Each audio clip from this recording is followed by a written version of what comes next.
La muñeca estaba sentada en la silla del cuarto de mi prima, viendo hacia la puerta, como si estuviera esperando a alguien. Yo sabía que nadie la había puesto ahí, porque ese cuarto llevaba semanas cerrado y esa muñeca siempre estaba sobre la cama. Me quedé parada mirándola varios segundos antes de entrar. Sentí esa incomodidad rara que te da cuando sabes que algo no está como debería, pero todavía no sabes por qué. Todo había empezado la noche que usamos la Ouija.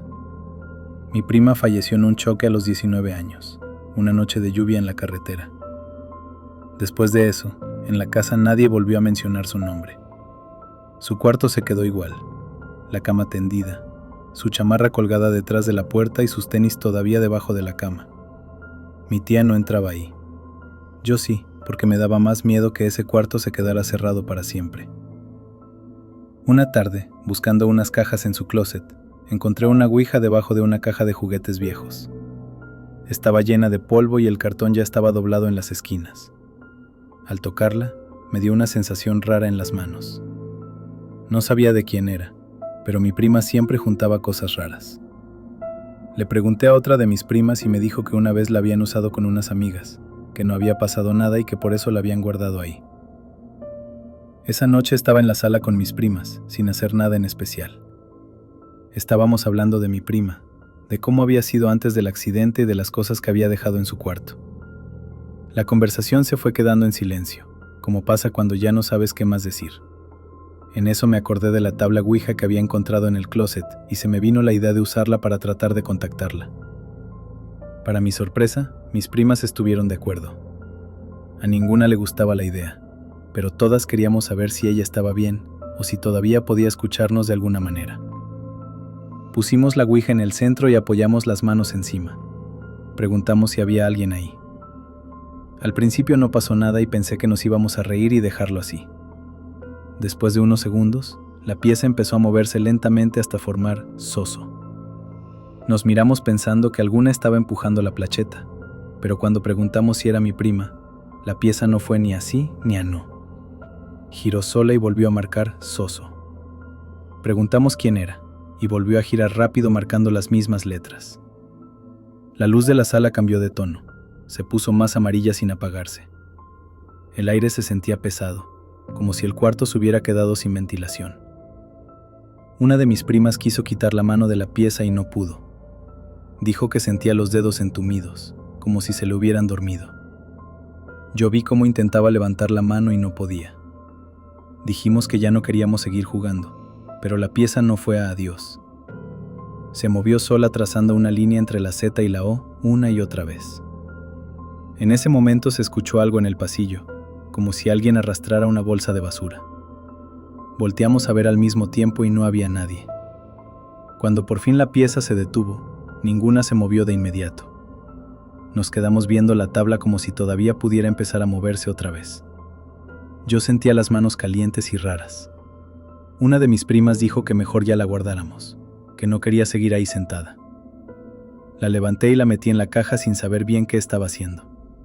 Me temblaban las manos. No teníamos ganas de bromear ni de hacernos las valientes. La sala se sentía distinta, como si se hubiera quedado cargada. Entramos al cuarto de mis primas y cerramos la puerta con seguro. Nos sentamos en la cama sin apagar la luz. Empezamos a hablar de lo que había pasado. Una decía que seguro alguna de nosotras había movido la pieza sin darse cuenta. Otra decía que no, que se había sentido distinta, como si algo más la empujara. Yo les dije que lo que más me había dado miedo no era que marcara letras, sino que no quisiera irse al adiós. Estuvimos un buen rato así, repitiendo lo mismo, volviendo a contar lo que cada quien había sentido, como si al decirlo muchas veces fuera a dejar de sentirse real. Nadie quería ser la primera en apagar la luz. Al final nos acostamos todas ahí, con la lámpara prendida, tratando de dormir aunque ninguna tenía sueño. Tardamos mucho en quedarnos dormidas. Cada ruido de la casa nos hacía abrir los ojos. El crujido del piso, el refrigerador. Cualquier cosa sonaba más fuerte de lo normal. Cuando por fin me dormí, fue con la idea de que al día siguiente todo iba a estar normal y que lo de la Ouija solo había sido una tontería. A la mañana siguiente nos levantamos cansadas y con la sensación de que no habíamos dormido nada. Nadie mencionó la ouija en el desayuno, pero todas nos mirábamos como esperando que alguien dijera algo. Yo trataba de convencerme de que todo había sido nervios y que no iba a pasar nada más. Fue cuando fui al cuarto de mi prima que lo noté. La puerta estaba abierta. Yo la había cerrado la noche anterior. Entré despacio y vi que su muñeca estaba sentada en la silla, viendo hacia la puerta, cuando siempre la dejaban sobre la cama. Me quedé parada un momento sin moverla. Sentí un frío en la espalda. No quise decir nada porque pensé que tal vez alguien la había cambiado de lugar. Durante el día traté de no pensar en eso, pero el cuarto se sentía raro, como si alguien hubiera estado ahí sin tocar nada más. En la tarde todo siguió normal. Mi tía cocinó, mis primas vieron televisión y nadie habló de lo que había pasado. Esa noche se escuchó un ruido en la cocina. No fue fuerte, pero sí lo suficiente para que todas volteáramos. Cuando fuimos a ver, había un plato en el piso, entero, sin romperse. Lo levantamos pensando que alguien lo había tirado sin darse cuenta, pero nadie había estado en la cocina. Más tarde, cuando ya estábamos otra vez en la sala, se oyó algo parecido y apareció una taza tirada en el mismo lugar. Durante los días siguientes tratamos de seguir con la rutina como si nada. Yo me quedé unos días más ahí y pude ver que las cosas empezaban a sentirse diferentes. A veces dejábamos algo en un lugar y al rato estaba en otro, pero no era tan obvio como para reclamarlo. Hasta que una mañana vimos la tabla fuera de la caja donde la habíamos guardado. Estaba recargada contra la pared. Desde ese momento los cambios fueron más claros. Los juguetes ya no aparecían donde los dejábamos. Las muñecas estaban sentadas mirando hacia la puerta del cuarto.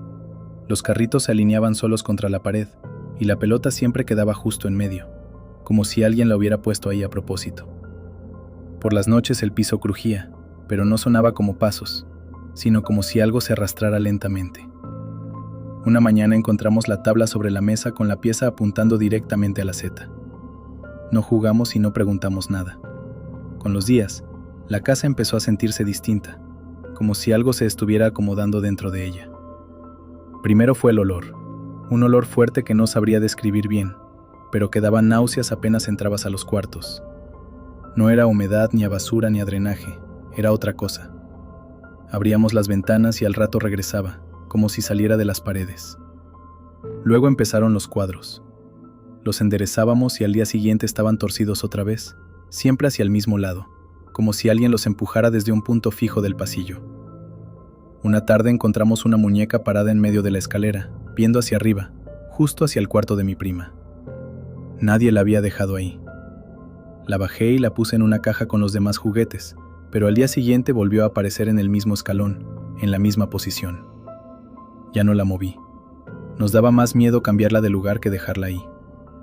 Ya no era solo que las cosas se movieran. Empezamos a tener miedo de estar en la casa cuando anochecía.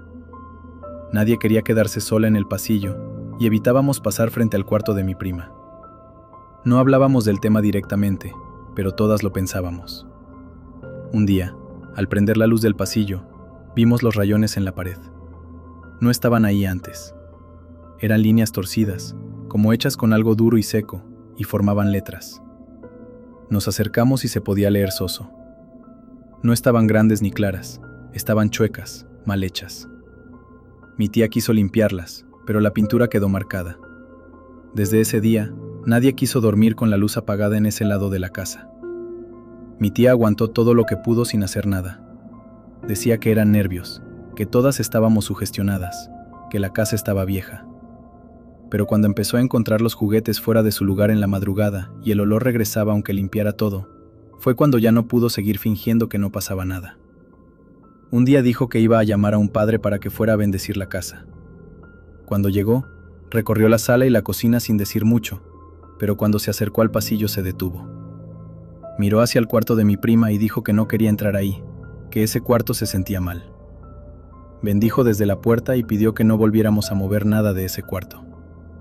Después de eso, las cosas no se detuvieron por completo, pero bajaron de intensidad. Los ruidos se escuchaban menos seguido, y los juguetes ya no aparecían en lugares tan obvios. Aún así, nunca volvían a quedar donde los dejábamos. Era como si algo siguiera ahí, pero más callado. La tabla dejó de verse después de eso. Nadie recuerda haberla tirado ni haberla sacado de la casa. Simplemente un día ya no estaba en el closet ni en ninguna caja. Mi tía decía que era mejor no buscarla. La casa sigue ahí, igual por fuera, como cualquier otra. Con el tiempo cada quien volvió a su rutina, pero hay cosas que ya no se hacen. Nadie duerme con la puerta abierta y ya no se dejan juguetes tirados en el piso. No es por costumbre, es porque en la madrugada todavía se escuchan ruidos en el pasillo, como si algo se moviera despacio arrastrando algo. Y a veces, cuando todo queda en silencio, se oye la madera crujir en la sala, como cuando alguien pone algo pesado sobre la mesa, aunque no haya nadie ahí. Si esta historia te dejó con una sensación rara, no eres el único. Muchas personas han vivido experiencias parecidas después de usar la Ouija sin saber realmente con qué estaban contactando. Si tú o alguien cercano ha pasado por algo así, puedes dejar tu experiencia en los comentarios. Leo cada historia. Y si te gustan los relatos de terror, experiencias paranormales y testimonios reales contados sin exageraciones, suscríbete al canal.